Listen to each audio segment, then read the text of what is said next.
Hi, I'm David Finkelstein. I'm a professor in philosophy, and next to me is. Another professor of philosophy, Jason Bridges. We both teach in, I think we've taught in all of the Yeah, quarters of the sequence. So this video, we're going to talk about the sequence as a whole. There will then be videos you can watch about each of the particular quarters. This just provides an overview. right. And I will start by asking you, Jason, how do you think of the sequence as a whole? What do you take Phil perspectives to be about? Well, it's about, we read a lot of stuff. We don't just read philosophy, but it's obviously a central part of it that it's philosophy. It's in the name, philosophical perspectives. So the sequence is organized around, doesn't exclusively consistent, but is organized around philosophy. Now, when I started college, had really no idea what philosophy was. And the reason for that was, I think, that there just weren't any philosophy classes in my high school or in my middle school or elementary school. I actually think that's still mostly true. I mean, I've talked to a lot of students about this. I asked them, there generally aren't philosophy classes to take. There aren't even classes where you have a bit of philosophy. So you end up kind of being pretty innocent of it. And that's, in a way, strange because philosophy actually is something that, whether you know it or not, whether you think of it under that label, is something that we all go in for very early on, wouldn't you say? Yes, definitely. So, right. So when I've been asked this question, I actually had a girlfriend's father once asked me. He had never done any philosophy, and he said, "What is it that you do?" I was a philosophy graduate, and the way I tried to It's a explain to lot him, of pressure. yeah, a Yeah. lot of pressure, right? I was trying to explain to him, what is philosophy about? Think about, there are certain questions that young children will ask. So the child is told by a parent, don't hit the dog. It's wrong to hit the dog. Don't pull the dog's tail. And the child will naturally ask, at some point, might naturally ask, why is it wrong? What makes it wrong? Is it wrong because you said it's wrong? Is that what makes things wrong? Or if it's not wrong because you said it's wrong, what makes it wrong? Um, and sometimes they'll get an answer. Maybe it'll be, God said don't pull the dog's tail, but that doesn't seem quite right, or anyway, doesn't seem very satisfying. Um, and and then other questions like this. I mean, the child might. I mean, this is really children do. You had a child who asked questions like this. How do I know that right now I'm not dreaming? Right? I mean, I all of the evidence I have, I dreamt last night. It was so realistic. All of the evidence I have right now seems to be consistent with the hypothesis that I'm dreaming right now. So why should I think that right now I'm not dreaming again? Mm-hmm. Um, and the child will raise this question, and typically the child, neither the child nor the people around, the adults around, know how to get anywhere with these questions. Mm-hmm. And so the questions kind of gradually get abandoned. Mm-hmm. And you could think of philosophers as the people who are too stubborn or too childish to drop these questions. So we're interested in these questions that have this feeling of, they have a kind of feeling of fundamentality. They feel like very important and very basic. And also like questions that we don't really know what to do with. Mm-hmm. I don't know. Did you want to add anything to that? Yeah. I mean, if you've had a kid or a younger sibling, you're familiar with this phenomenon, and it's of a piece with what you're saying that a kid sort of doesn't know when to stop the order of why questions. Why is this way? It might be, why can't I do this? Or it might be, why is the world the way it is? Why is the sky blue? Well, because of this. But why that? Well, because of this, but why that? That seems like it could just go on forever. It can't. It has to stop. Part of maturation is learning when to stop. But as you're saying, those questions, they don't they don't go away. We just stop asking them. And there is, I think, a very powerful thought that if we don't grasp wherever we want to stop, or looking at it from the other direction, wherever we want to begin our explanations from, the foundation, we better understand that. We better be clear on that, or everything that comes next is going to be uncertain, on shaky ground. And so philosophy can be thought of as an attempt to try to somehow get clear on what's fundamental. And you're not going to do that by pointing to something even more fundamental, because you're already with the fundamental. So how do you get clear on that to yourself? Well, that's what the many disciplines of philosophy and the world cultures have all in their way try to do. And that is kind of becomes the focus of our class. Right. And right. So another way to look at the same kind of thing, just very briefly, is there are the sciences, broadly speaking, well, modern broadly speaking, the sciences which are they collect data and they try to figure out the layout of the facts. What are the facts? How does the world shaped? But it looks as though the sciences presuppose various things, right? History doesn't. You don't find historians arguing about whether the world is more than 5 minutes old, for example. And yet, a philosopher might wonder, what reason do I have? A child might wonder this too. What reason do I have to think the world didn't just come into existence? I came into existence 5 minutes ago with all of my memories, so-called memories, which aren't indexed to any reality. There's a lot. I mean, it's not clear that presuppose or assume is the right word here, but something like, right? There's a lot that seems to be prior to historical inquiry or inquiries in physics or chemistry. Sometimes mathematics is thought that way, but it looks like there's maybe other kinds of things that are prior to moving through the world and finding out what's going on, whether it's in a discipline or even just an ordinary life.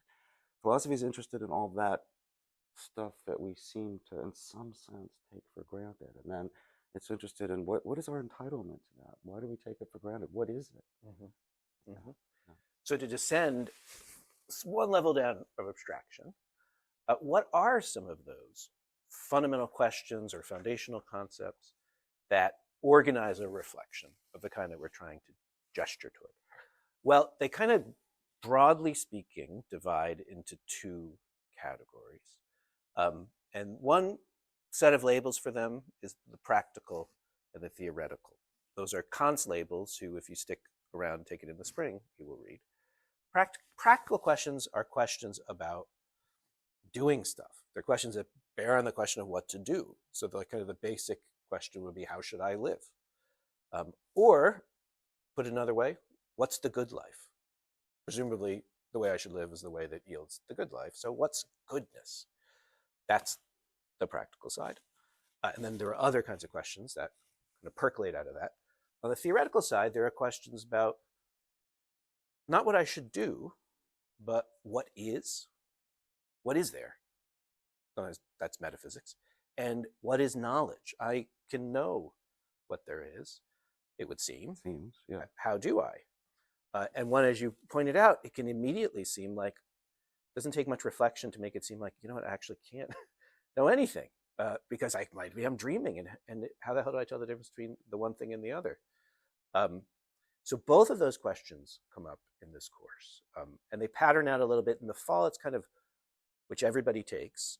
It's more on the practical side, though it's not exclusively by any means.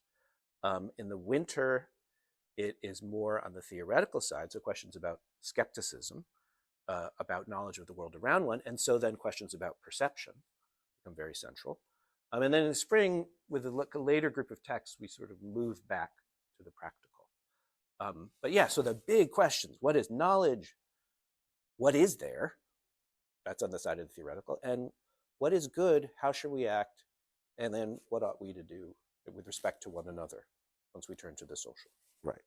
And so we've been talking now about what philosophy is, broadly speaking, because as Jason said, and was my experience as well, I think most American students' experience, we just don't get exposed to hardly any philosophy until we get to college, if we do it then.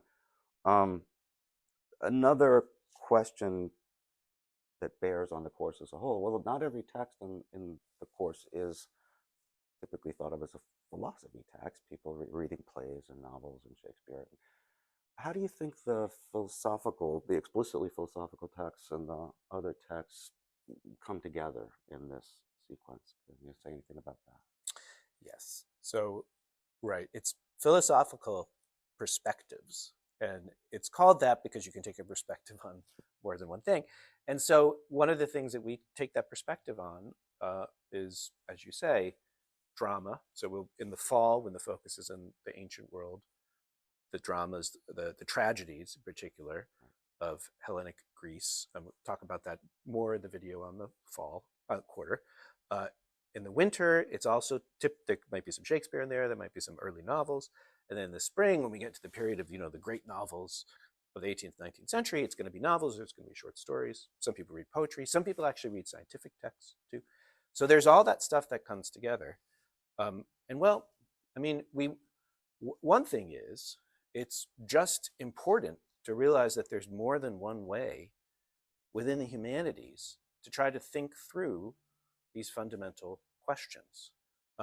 Philosophy is kind of distinctive in taking them on in a very explicit way, but they're there in other modes of inquiry and other modes of reflection. And they're there in particular in these great works of art, which is what literature is and can be. And so we look at those texts on their own terms. I mean, we're thinking about differences of genre, and how philosophy does differ from a play and how a play does differ from a novel. But still, that same kind of, our interest in this course is ultimately in extracting from the things we're reading some sense of how people grappled with these fundamental topics. And they're there to be found in these works, for sure. Right. I don't want to actually add anything to what you just said, but just to free associate from it a little bit, that to mention that the core was originally thought of as a great books program within the college. And Phil Perspectives is getting on to be just about exactly 50 years old. But when the core started, there wasn't a Phil Perspectives. There was one core course that every college student took, and everyone got together in I think, Mandel Hall and listened to these speakers. There's an old idea there in these great books programs that reading great books, it's an idea about the humanities, that learning to read and think with authors of great books makes one a more fully realized human being. I think that some thought like that is at the heart of the humanities. It's sort of, sadly to me, seems a little old-fashioned nowadays, but I think it's a really important thought, and I think it's true. And I do think that reading these great books that we're reading in Phil Perspectives does have the potential to make one a more fully realized person. And that's, I just wanted to mention, I think that's a reason to take the sequence at all. And reason to go to college. And a reason to go to college at all, right. Let's say a quick word about the options. So we're unusual among sequences in that you can choose different tracks. So you can go fall, winter. You can go fall, spring. You actually can also do fall, winter, spring, right, if you want to. And that's one more than you're strictly required to take. Right.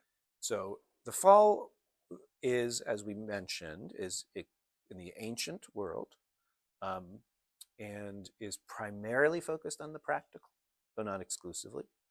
The winter jumps forward to the time of the so-called scientific revolution and the Enlightenment, and is more toward questions of, on the side of the theoretical, metaphysics and epistemology, and in particular, questions about knowledge. What is it to know? How is knowledge so much as possible? What is perception such that it can put us in contact with a world that's independent of us? What is objective in what we think? And what is merely a subjective imposition upon things? And does that matter? Then in the spring, those kinds of topics remain, but it's then back to the practical side of things. So if you're really interested in questions of ethics and how should I live and what do we owe to each other and how should society organize itself? And you don't want to take all three. And you don't want to take all three. Then fall and spring would be the way to go. If you want kind of a really broad sense of what philosophy as a whole can provide in all its manifestations, then you would go, I'd say, with fall and winter. Right. And I think either way, like you can, whatever you initially decide, you can, if you like it, you can be like, you know what, I'm going to do all three, and then just proceed that way. Right. Right. But it does work. I think it'll work well, fall and spring. I think it'll work well, fall and winter, and I think it will work well, fall, winter, and spring. I think that you can feel good about any of those choices. You can do fall, winter, spring, summer, but it's just there won't be any instructors. No, there'll be no instructors, so you'll just be by yourself. But that's also a good choice. Yeah, and it's maybe not a great choice. Right. Okay, so I think we're done. Yeah. Okay.